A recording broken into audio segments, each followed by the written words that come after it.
What's up, everyone? Seth Miranda here. This is Adorama Rewind. At first, I thought this was going to be a pretty slow news week, but it turns out there was a lot of fun stuff, a lot of rumory stuff, a little more solidified, some cool gadgets coming out. Let's take a look. Minutes after last week's episode, Nikon dropped this one. Their firmware update for the Z series coming up will include eye autofocus, CF Express compatibility, raw video support, all huge. Eye autofocus, which a lot of people were crying was missing from the Z series when it was introduced. We've seen it in Sony be a really great feature, and they actually showed that it's pretty sticky, it's pretty tight, it works really well. Not sure when it's gonna be released, but it's coming, so that's amazing. CF Express, which seems to be the memory going forward for the future. SD cards have been the standard, and they're reaching a bit of a limit. XQD cards are better, but they're not widely used. CF Express are physically the same card, but they will go up to a limit of 8 gigabytes a second, which is enormous. Think about this when we're doing video of 8K and things going forward in the future. And speaking of video, raw video support. So this will be the only stills video hybrid type camera that can output raw video to an Atomos Ninja 5. ProRes RAW is amazing. Raw video is huge. CF Express compatibility is very future thinking or future proofing, and eye autofocus should just be a standard, right? So this is huge. Think of it this way. If the hardware is sound, it's a matter of firmware inside our devices. There's plenty of cameras out there that have put out great cameras and the firmware has only gotten better. Some have put out firmware that are completely crippled cameras and they've had to fix it, right? Like corrupted images or overheating, or they fixed those issues. Fuji put out a firmware update and all of a sudden a camera that couldn't do 4K before, all of a sudden has 4K capability. That's incredible.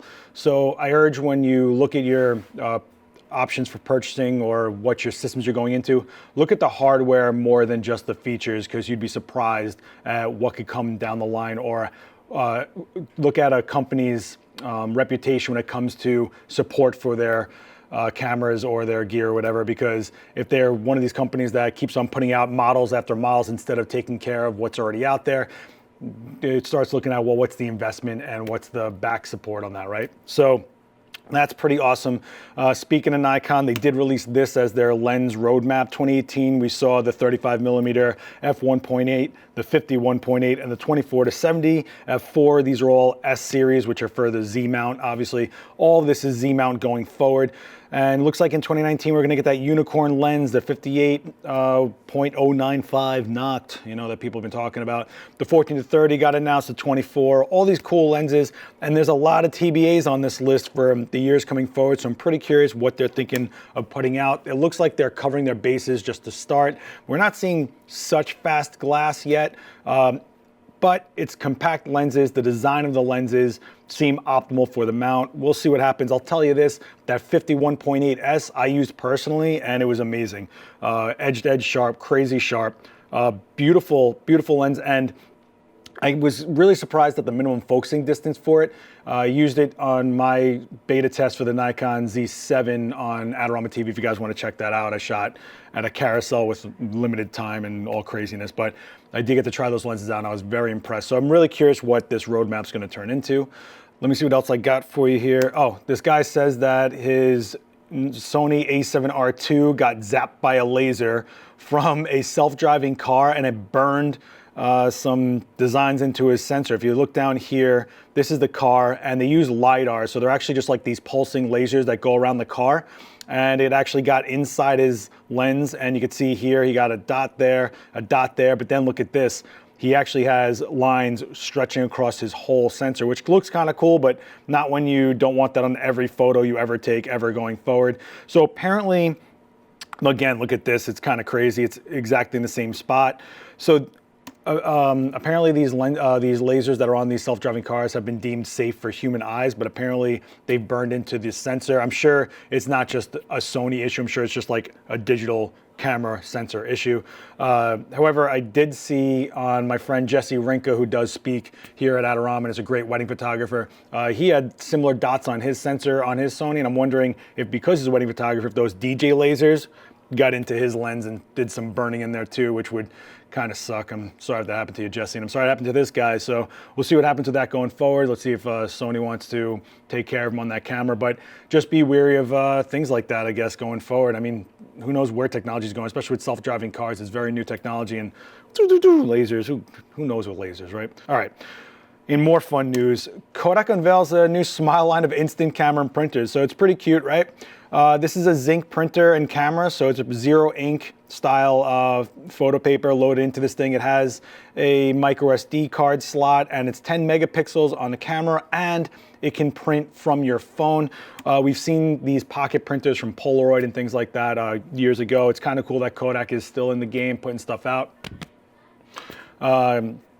Zinc is pretty cool. It's just self-contained. You don't have to worry about a ribbon or ink running out and the paper is still lasting. Like it's all synonymous. It basically works off of heat, and based on the amount of heat, it changes the color in the print. Is it the greatest print in the world? Some say not so much, but it's a fun little thing. It's a little pocket printer, so go check that out. Have some fun with it.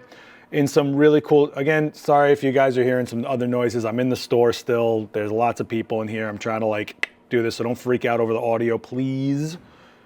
In some more cool tech news, this company right here made a keyboard that has e-ink in the keys that you can swap around the keys and make it customizable for Photoshop. So Nemeio is 100% customizable e-ink keyboard, 81 keys, and you can see here that you can just take a logo, an icon, throw it onto a functionality key, and boom, there it is. And you can see right here that it has presets for Photoshop and Illustrator. So a lot of people that are into the customizable keyboards for the hotkeys and stuff like that, you can get it. It is about $300 to $500, and they are in talks with Apple. So I'm really curious if they're just going to throw that in their MacBooks going forward, or the keyboards in general. I myself use silicone skins on my keyboards to get to my hotkeys when I'm editing. Some guys buy customized keyboards specifically just for their computer.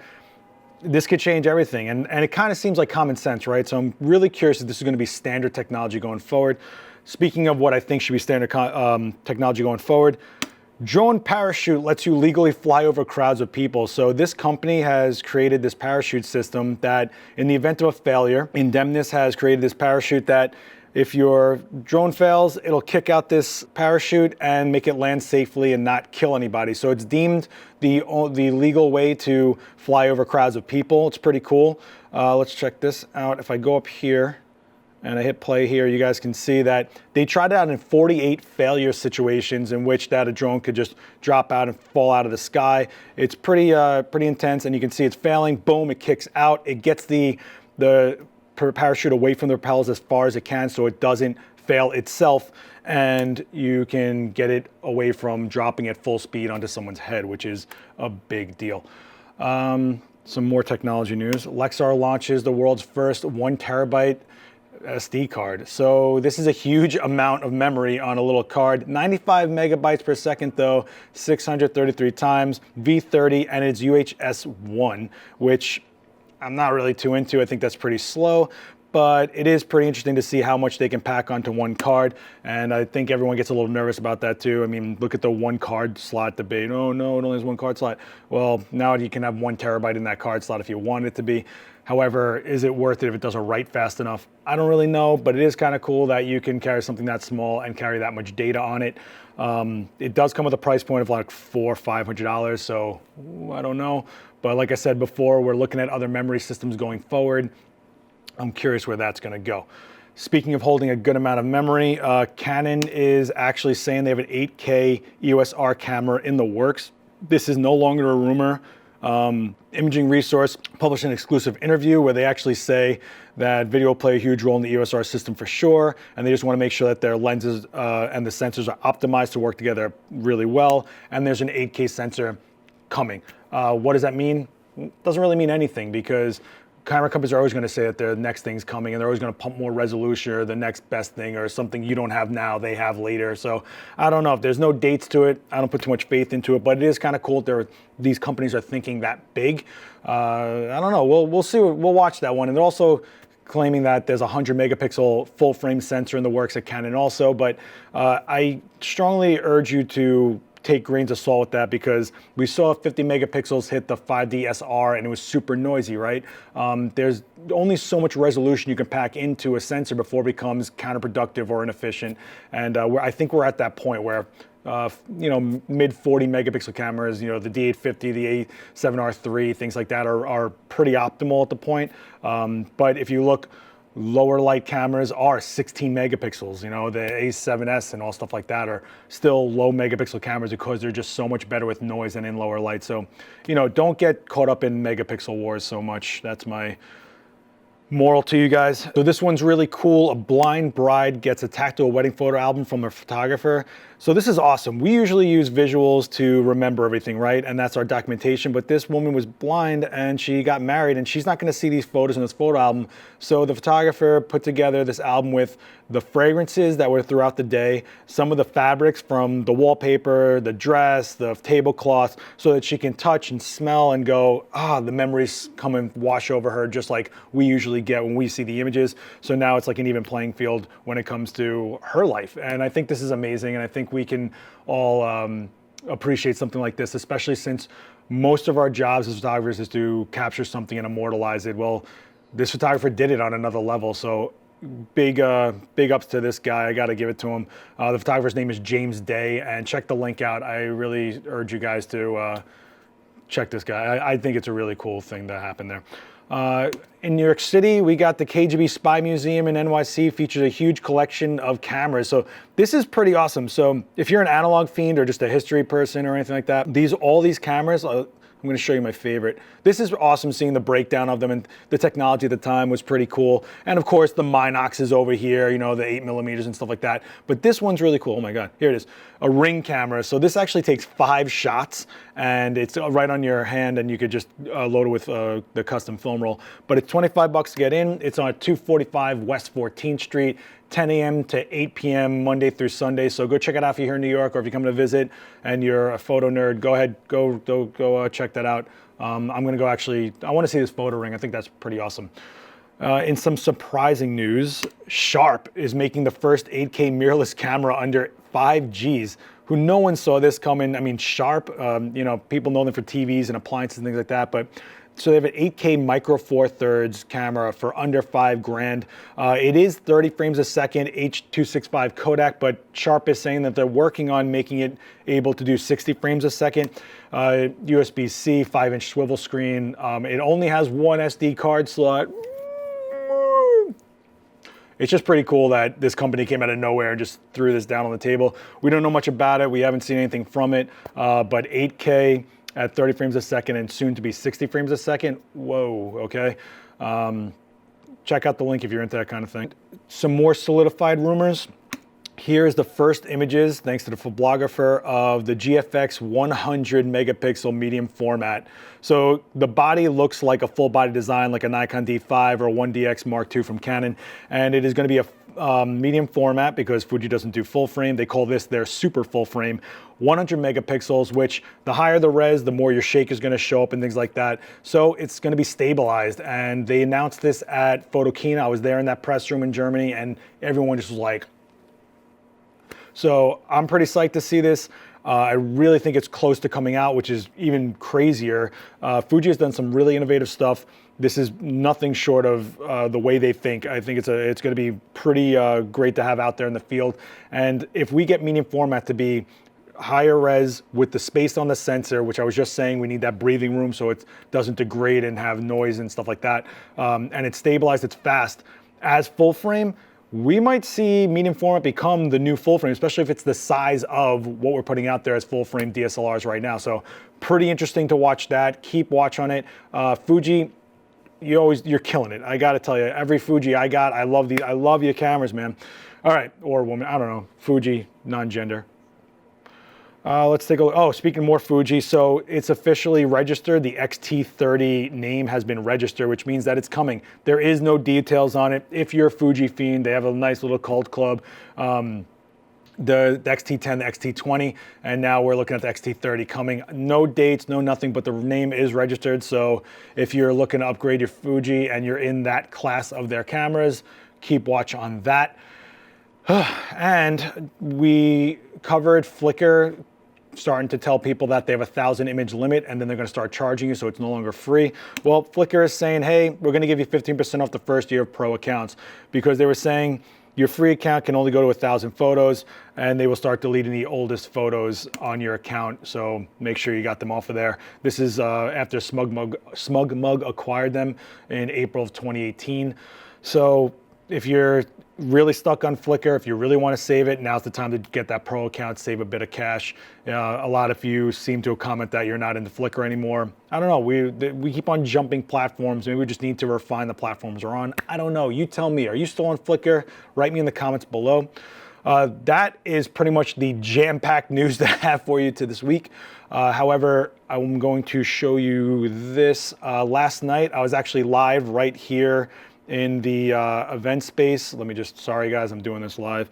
And I was shooting fast solutions with speed lights. So you can see I have balloons in plastic bags and I'm just knocking them around, and we're shooting and making the light more and more refined. I get the balloon to be blue in the background as a hair light and as a background light, and I get to flare it and all this fun stuff. So I just did that to give you guys some fun DIY material, show how speed lights can be refined and get bigger, cleaner, more I keep saying that word, refined, more refined light out of your speed light, because every time I do those demos, and I've been doing them for about 4, going on my 5th year, I ask, hey, who has speed lights? Everyone raise their hands, and then I say, hey, who hates speed lights? And then everybody raise their hands saying they hate speed lights. And by the end of it, I hope you guys get psyched on speed lights, because it's usually the first introduction to creating your own light that everyone gets, and usually people at least own one. So check that out. It's on our Adorama Facebook page, and there's a whole library of great videos from this event space live.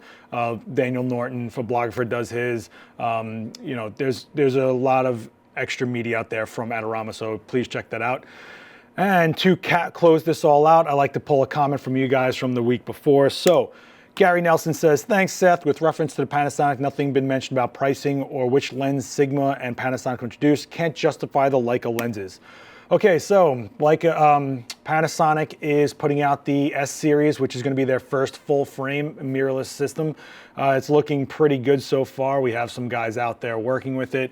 I can't really say more than that, but what you have to realize is with all the other mirrorless systems like Canon and Nikon that got introduced last year, they had to justify their new mount, right? So now Panasonic teams up with Leica and Sigma. They make this triad, and they put out the L mount, which is pretty much SL lenses, SL mount, so you can use the Leica lenses off the bat. But Panasonic has 3 native lenses coming out with the system, which, you know, is kind of cool, but you know, you want a full system, right? So what's cool about this is, while we don't have the pricing on the lenses or the system itself, yeah, the Leica lenses are costly, but Leica lenses have been proven to be some of the most amazing glass out there, especially when it's engineered for the specific cameras. A Leica lens on a Sony is not going to perform the same way as a Leica lens for a Leica mount, Leica system, and if they're working with Panasonic, it keeps it that optimal.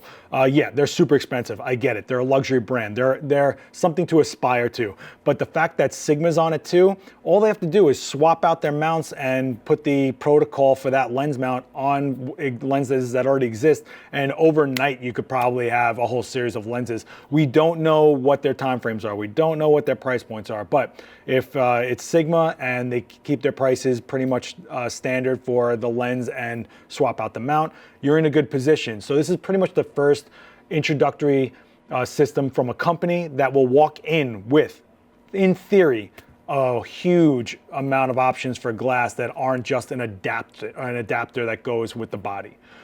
Pretty big deal. All right, that's gonna do it for me. I'm gonna leave you guys with a question. I usually ask you pretty much everything we just saw, like, what do you think about that drone parachute? Is that something for you guys, drone guys out there? Are you psyched on this new Nikon firmware update? What about this Sharp camera? I'm pretty curious if you would even consider going towards that realm for under $5 grand. It's cheap for what it is, but is it worth that much money in general to you? Lexar 1 terabyte memory card, is that even interesting to anybody? I don't know. I'm pretty psyched on the keyboard from Nemeio. The Kodak printer is fun, blah, blah, blah, blah. Here's my big question for you. It's been on my mind. It's been weighing on me a lot. And the only thing I can think of is to ask you guys, you know, in this world where we do the top 3, the Nikon, Canon, Sony, I really want to ask you, waffles, pancakes, or French toast? I got to know. I gotta know. And if you answer, please tell me where you're from, because I gotta know your answer and your location, because apparently that's a big deal. That's gonna do it for me. I will see you guys next week. Hit like, hit share. Write me down in the comments. I'll see you down there. And remember, you guys can answer each other in those comments. You know, this is a community. Start having conversations. It shouldn't just be my viewpoint with your viewpoint. We're all in this together, okay? Later. Peace.